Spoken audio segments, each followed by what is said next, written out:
نه ویني چې د برودو پر بویونو پر لوګو مین دی او چې له دې نه دي اوزګار تا کې به دوی څه وکړي نور چې له دې نه دي اوزګار تا کې به دوی څه وکړي نور دا پر تلسي او پر بجاج او پر پرینو مین دی او مننه او صرف یې غیرت د لاسه وردی پکې شک مه کوه صرف یې غیرت د لاسه وردی پکې شک مه کوه هغه پښتون دی خو افسوس اوس په پیسو مین دی او له پردو څنګه ګیله وکړم دغه خپلو ګوره او یو ورور په تورو دی مین بل مې په سرو مین دی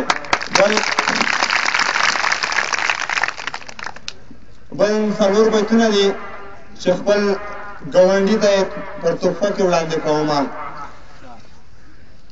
زما په غوږ کې شرنګېده چې راته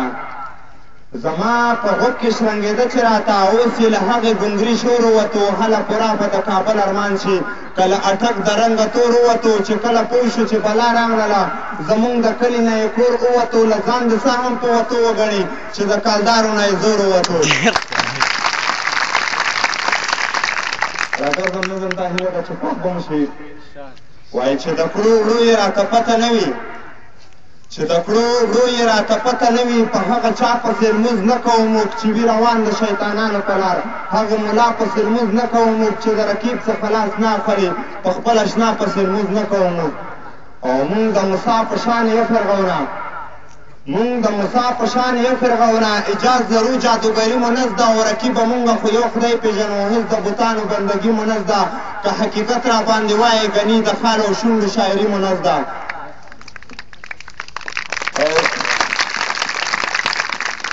او یا رقیبانو ما بس مه چړئ یا رقیبانو ما بس مه چړئ زه مې دوران ویجاړ کابل عاشق یم مه ګرموئ ما که سنګر یادوم دا د ملالې د اوربل عاشق یم دا په غزل کې چې اثر لرمه دا د رحمان د هر غزل عاشق یم او وایې دا څنګه بشر دوست راغلی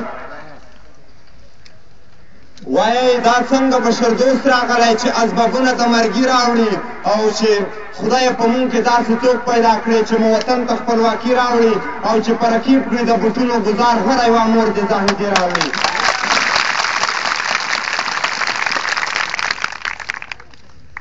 وایي دا څنګه بشر دوست راغلی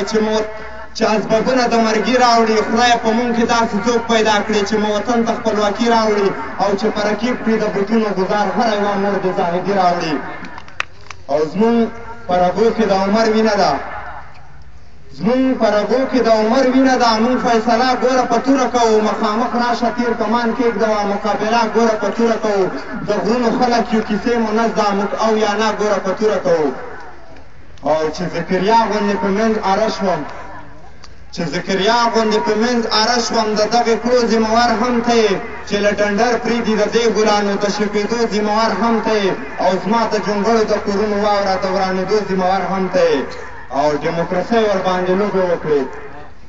ډیموکراسۍ ورباندې لوبې وکړې له پښتون قام یې هغه جوش یوړو چې په بیدار ور د غیرت په وخت کې ترې نه ډالرو هغه هوش یوړو او قبر د وشله وراترمه پسې امان الله مډال د ګوش یوړو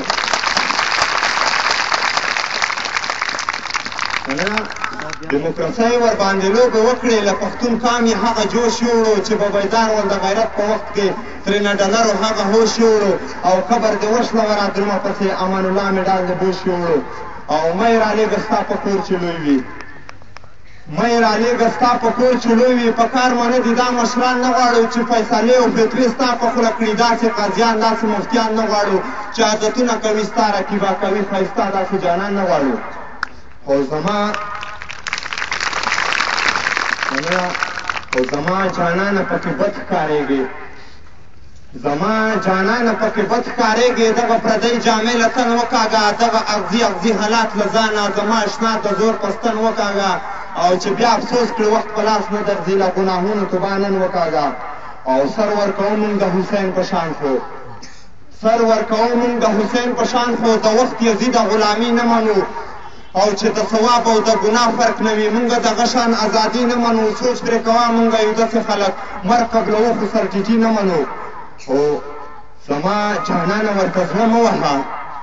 زما جانانه ورته زړه مه وهه تل به په مټو کې دا زور نه لري او دا چې چپې وهي و هرې خواته او دا سمندر به هم هېڅ شور نه لري او بوتان به ټول مات کړي د وخت ابراهیم او د وخت نمرود به ورته اور نه لري. او ستا مو له هرې یوې ښېګڼې توبه، ستا مو له هرې یوې ښېګڼې توبه، خو زموږ په کلي کې فساد مه کوئ او موږ سره پرېږدئ دا نهار رضا دي زما د غریب ولس امداد مه کوئ. او دا پرجانان مین ته چا ویلي چې د رقیب سره جهاد مه کوئ. مننه توجه څخه